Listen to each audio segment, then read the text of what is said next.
Frente 1, módulo 55, exercícios complementares sobre PA e PG. Então, nesse momento aqui, vamos ver os exercícios de ambas as progressões, né? Então, vamos lá. Thomas Malthus assegurava que se a população não fosse de algum modo contida, dobraria de 25 em 25 anos, crescendo em progressão geométrica, tá? Ó, crescendo em progressão geométrica. Ao passo que todas... Aqui tem um S. Ao passo que todas as condições dadas médias da Terra disponíveis em seu tempo, os meios de subsistência só poderiam aumentar no máximo em progressão aritmética. Então, Malthus dizia que se ela continuasse dobrando de 25 em 25 anos, seria uma PG, tá? Agora, dadas as condições da Terra e os meios de subsistência, ela poderia aumentar no máximo como uma PA. A lei de Malthus cita PA e PG. Se os dois primeiros termos de uma sequência são x1 igual a 6 e x2 igual a 12, o quinto termo será. Então, eu tenho que pensar nesse problema como uma PA e como uma PG, tá? Em que o primeiro termo é 6 e o segundo termo é 12. Então, veja lá. Se eu pensar na minha progressão aritmética como uma PA, então ela tem o primeiro termo 6, o primeiro termo 12, tá? Sendo ela uma PA, o A1 é 6 e a razão, como é que eu calculo a razão? Eu vou pegar o A2 e subtrair do A1. Então, 12 menos 6 dá 6. Muito bem. O exercício está pedindo o quinto termo, se ele for uma PA. Como é que eu calculo o quinto termo de uma progressão aritmética? A5 é igual a 1 mais 4R, tá? Como revisão. Então, vai ficar A5 é igual a 6 mais 4 vezes a razão que é 6. Lembrando que eu resolvo primeiro a multiplicação, 6 vezes 4, 24, 6 mais 24 é 30. Então, se ela for considerada uma PA, o seu quinto termo será 30. Então, olha lá, ó. Se ela for uma PA, tá? O seu quinto termo será 30. Então, eu tenho duas alternativas dizendo que o quinto termo é 30. Então, eu preciso resolver a PG. Então, quem será a PG? O primeiro termo é 6 e o segundo é 2, tá? Então, olha, A1 é 6 e a razão, sendo essa sequência numérica uma PG, eu vou dividir o A2 pelo A1. 12 dividido por 2 dá... 12 dividido por 6 dá 2. Então, agora eu quero o quinto termo da PG. Então, pela fórmula do termo geral da PG, seria A5 é igual a 1 vezes que a quarta, porque aqui é N menos 1. Então, quem seria o quinto termo? O A1 é 6, a razão é 2 elevado à quarta potência. Vamos resolver primeiro a potência. 2, a quarta é 16. E agora, 6 vezes 16, eu tenho aqui 96. Então, se esse crescimento populacional for uma PG, o quinto termo é 96. Então, qual é a alternativa correta? A alternativa será a letra D. Ok, pessoal? Seguindo o exercício número 2. Olha o que pede o exercício número 2. É um problema. O acréscimo de tecnologias no sistema produtivo industrial tem por objetivo reduzir custos e aumentar a produtividade. No primeiro ano de funcionamento, uma indústria fabricou 8.000 unidades de um determinado produto. No ano seguinte, investiu em tecnologia, adquirindo novas máquinas e aumentou a produção em 50%. Então, já tem um dado importante, ó. Ele aumentou a produção em 50%. Estima-se que esse aumento percentual se repita nos próximos anos, garantindo um acréscimo anual de 50%. Então, eu vou pôr assim, ó. Olha o que fala o exercício. Considerando P a quantidade anual de produtos fabricados no ano T de funcionamento da indústria, se a estimativa for alcançada, qual é a expressão que determina o número de unidades produzidas em função de T? Aí ele diz aqui, ó, com T maior ou igual a 1. Então, eu quero P em função de T. Lembrando que T é o tempo, é o número de... É o tempo, né? Olha. Então, vamos lá. Eu tenho que o A1 vale 8.000, certo? Que essa indústria fabricou 8.000 unidades de um determinado produto. No ano seguinte, investiu em tecnologia, adquirindo novas máquinas e aumentou a sua produção em 50%. Então, toda vez que eu tenho percentual está multiplicando, né, por uma porcentagem. Então, automaticamente eu tenho aqui uma PG, cuja razão é de 50%, olha o que ele faz, garantindo um crescimento de 50% anual. Ou seja, a razão dele vai ser o que tinha do ano passado mais 50%, ou seja, 150%, tá? A cada ano. Então, 150% nos dará uma razão de 1,5. Então, a cada ano, essa empresa, ela aumenta os produtos dela em 1,5, ou seja, o que foi do ano passado mais 50%, tá? Então, ele quer a função que gera todo esse crescimento. Então, eu vou dizer que o N vale T, porque, ó, P em função de T e T maior ou igual a 1, tá?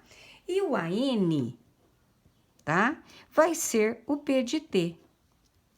Então, qual vai ser a minha função? Ela é dada pela fórmula do termo geral. Quem é? A N é igual a 1, se eu estou trabalhando com progressão geométrica, vezes Q elevado a N menos 1. Então, eu sei que N é T, a N é P de T. Então, como é que vai ficar a nossa fórmula, né, para a função? Vai ficar P de T é igual a 1, é 8.000, vezes a razão. Quem que é a razão? 1,5, vezes N, é T menos 1, tá? Então, essa seria a função, a fórmula do termo geral para essa função, que seria a alternativa E. Certo? Seguindo o exercício número 3. Olha o que diz o exercício número 3. Um sábio da antiguidade propôs o seguinte problema aos seus discípulos. Uma rã parte da borda de uma lagoa circular de 7,5 metros de raio e se movimenta saltando em linha reta até o centro. Em cada salto, avança a metade do que avançou no salto anterior. No primeiro salto, avança 4 metros, enquanto os saltos chega ao centro, tá? Esse aqui seria a letra A, né? Letra B. O mesmo sábio faz a seguinte afirmação. Em relação à situação do item A, se o primeiro salto da rã é 3 metros, ela não chega ao centro. Ele pede para justificar a afirmação. Então, vamos começar a resolver pela letra A. Então, ele tinha lá uma lagoa com a borda circular, tá? O raio de 7,5 metros, tá?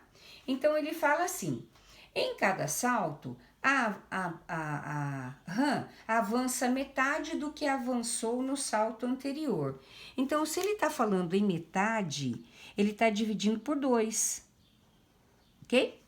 Então, se ele tá dividindo por 2, eu tô aí multiplicando por meio. Então, aqui eu terei uma PG, em que o primeiro termo é 4, o segundo termo é a metade, vai ser o quê? 2. O terceiro termo vai ser a metade de 2, que é o quê? Meio, tá? Então, ele pergunta assim, opa, desculpa, aqui tem um primeiro, né, ó. A metade de 2 é 1, tá? E a metade de 1 é meio. Então, ele pergunta assim, se em cada salto ela avança a metade do que avançou no anterior, em quantos saltos chega ao centro? Então, ele está afirmando que essa rã vai chegar ao centro, tá? Eu tenho que o raio é 7,5. Então, ele pergunta assim, ó, quantos saltos essa rã vai dar para chegar ao centro? Totalizando 7,5. Então, o que eu somar aí tem que dar 7,5. Então, aqui, ó, tá muito simples, né, ó. 4 mais 2 mais 1 mais meio, o que eu percebo? 4 e 2, 6, com mais 1, 7 mais meio, 7,5, que corresponde ao raio da lagoa.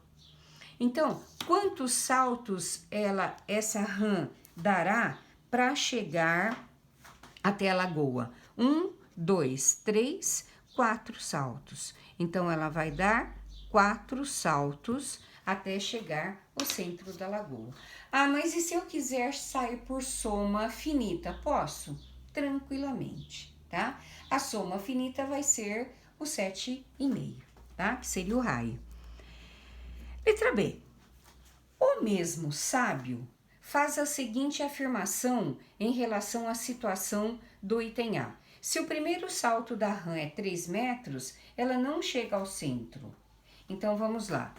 Se o primeiro salto é 3 metros e ela vai saltando sempre a metade, então, a metade de 3 é 3 meios, de 3 meios é 3 quartos, de 3 quartos é 3 oitavos e assim infinitamente, tá? Então, eu tenho aqui, ó, uma soma infinita que ela vai tender, tá? Tender a alguém. Aqui, valor. Será que ela tende a 7,5? Vamos ver, tá? Como é que eu calculo a soma infinita? Sn é A1 sobre 1 menos Q. Eu sei que A1 vale quanto? 3. E a razão, eu sei que é 3 meios, eu sei que é a metade, né? É a metade do anterior. Então, vai ficar 3, 1 menos meio dá meio. 3 vezes 2, 6. Então, essa soma tende a 6. Então, ela vai chegar ao centro da lagoa, tá? Não, porque ela soma no máximo 6, ok? Número 4. Olha o que diz o 4. Ele fala assim, ó. O 20º termo da sequência na qual, para todo n inteiro positivo, a soma dos n primeiros termos vale 1 sobre n. Então, vamos pensar devagarzinho. Ele fala assim, ó. O 20º termo da sequência. Então, o que o exercício quer? Ele quer o 20º termo, certo? Eu sei que, se ele quer o 20º termo, essa PG tem 20 termos, tá? Então, eu vou pensar, não é, ele nem fala PG, ele fala termo da sequência, tá? Então, eu tenho uma sequência numérica, A1, A2, A3, A4, A5, aí eu tenho lá A19 e A20. Ele tem 20 termos. E ele fala que a soma dos N primeiros termos, tá, ó, a soma dos N primeiros termos vale 1 sobre N. Ele deu uma fórmula para se calcular a soma dos N primeiros termos. Muito bem, ó. Então, eu vou partir do seguinte princípio. Quem seria o 20º termo? Se eu tiver a soma dos 20 e eu tiver a soma dos 19, se eu tirar a soma dos 20 menos a soma dos 19, eu vou obter o que eu quero, que é o A20. Então, o que eu vou pensar, ó? A20 vai ser a soma dos 20 menos a soma dos 19. Ah, dá para calcular a soma dos 20 e dos 19? Dá, porque foi nos dada uma fórmula. Que fórmula? Sn é 1 sobre n. Se eu quero S20, vai ser o quê? S20. E se eu quero S19, vai ser 1 sobre 19. Simplesmente eu substituo. Onde tem n, eu ponho 20 e ponho 19. Então, quem será o A20? Substituo aqui, ó. S20 é quem? 1 sobre 20. S19 quem é? 1 sobre 19. Eu tenho aí uma subtração com denominadores diferentes, acho o MMC. O MMC de 2 e 19 é 38, de 20 e 19 é 380. 380 dividido por 20 dá 19, vezes 1, 19. 380 dividido por 19 dá 20, vezes 1, 20. Então, quem será o 20º termo?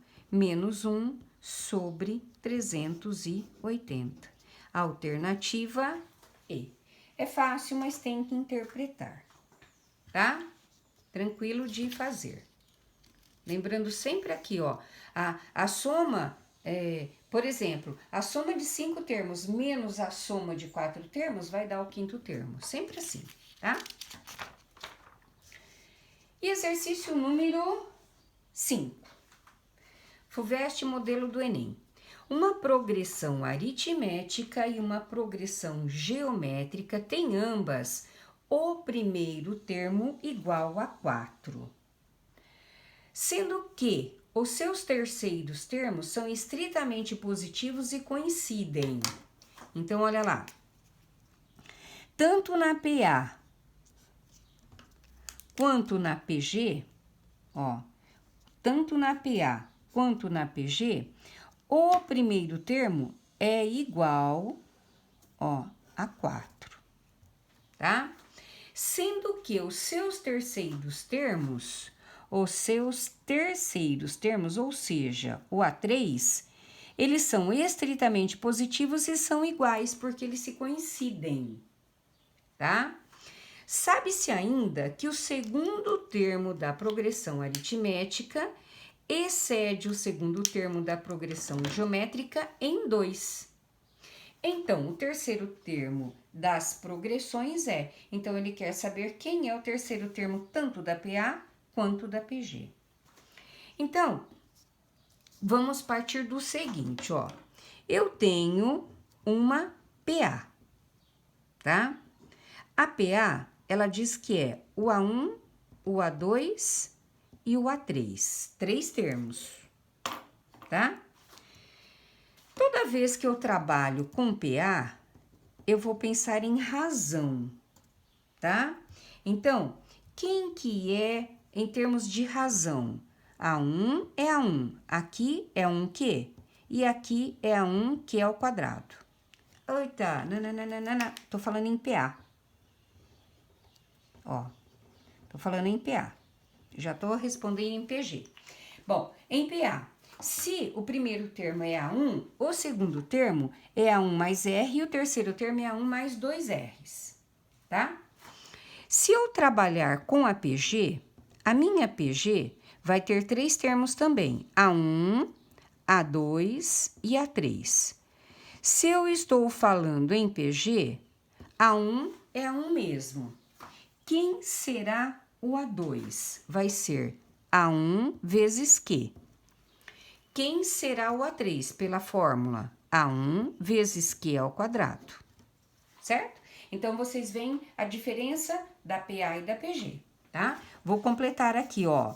A1 aqui é A1 mais R e A1 mais 2Rs, tá? Então, agora eu tenho condições de trabalhar com um e com o outro, tá? Bom, ambas têm o primeiro termo igual a 4. Ambas, ó, tá? O seu terceiro termo, eles são estritamente positivos e coincidem. Mas quem é o terceiro termo, sendo que o A1 é 4? Vai ser o quê? 4 mais 2R. E quem vai ser aqui o terceiro termo desse? 4 vezes Q quadrado. Só falta pensarmos no A2. O que ele fala do A2? Ele fala assim, ó. Sabe-se ainda que o segundo termo da PA excede o segundo termo da PG em 2. Então, o que ele diz, tá? Que o A1, aliás, o A2, quem que é o A2? É 4 mais R, tá? Excede esse aqui em 2. Então, eu vou perceber que eu vou ter um sistema, tá? Então, vamos ver o que eu tenho como sistema, tá? Ele diz assim, ó, os dois termos se coincidem. O A3 da PG é igual ao A3 da PA. Então, ó, o A3 da PG, que é quem? 4Q quadrado, é igual ao A3 da PA, que é quem? 4 mais 2R. Que mais? O que mais ele fala? Ele diz assim, ó, o segundo termo da PA excede o segundo termo da PG em 2. Ou seja, tá? O segundo termo da PA, que é 4 mais R, é igual ao segundo termo da PG mais 2, porque ele excede em 2, tá? Então, eu tenho aqui um sistema. O que o exercício pede? O terceiro termo de ambas. Então, se eu achar a razão de uma e substituo, acho a razão da outra, tá? Eu acho que aqui, ó, dá pra gente trabalhar assim, ó. Se eu isolar o raio, não, a razão da PA, vai ficar o que, ó? 4Q, 2 menos 4, menos 2. Então, eu sei que a razão da PA vale 4Q menos 2. Muito bem. Se eu tenho o valor de R, basta substituir aqui, ó. Olha lá. 4Q quadrado é igual a 4 mais 2R. 4Q quadrado é igual a 4 mais 2 vezes o R. Quem é o R? 4Q menos 2. Então, eu vou trabalhar aí na função de Q. Aplico a propriedade distributiva, 4Q quadrado é 4, mais 8Q, 2 vezes 2, menos 4. Certo? Ó, posso cancelar. Eu vou ter 4Q quadrado menos 8Q, que é igual a 0. Percebi que eu tenho uma equação na variável Q do segundo grau, incompleta. Posso pôr em evidência o Q? Tá? Posso pôr até 4Q, né? 4Q quadrado por quê? 4Q. 8Q por quê? Vai dar 8, que é igual a 0. Então, eu tenho duas soluções aqui, ó. Q é igual a 0. E aqui, 4Q menos 8 é igual a 0. Então, 4Q é 8. Eu posso dizer que Q, 8 por 4 dá 2. Certo? Bom, eu sei que uma eu vou eliminar, que é igual a 0. Então, o que resta para mim? Que a razão da minha PG vale 2, certo? Se a razão da minha PG vale 2, eu consigo achar a razão da PA, substituindo. Então, vai ficar 4 vezes 2 menos 2. Eu tenho que a razão vai ser 8 menos 2, a razão da PA vai ser 6. Então, agora, eu consigo achar o A3, ou da PG ou da PA, e substituir. Como elas são idênticas, né, elas se coincidem, eu apenas achando uma já me soluciona o problema. Então, eu venho aqui, ó. Ele diz que o A3 da PA é 4 mais 2R. Então, quem é o A3 da PA? É 4 mais 2 vezes a razão que eu achei aqui, ó. Então, vai ficar 4 mais 2 vezes 6, 12. O A3 vale 16. Certo? E como eles se coincidem, eles são iguais. Então, será a alternativa D. Ok?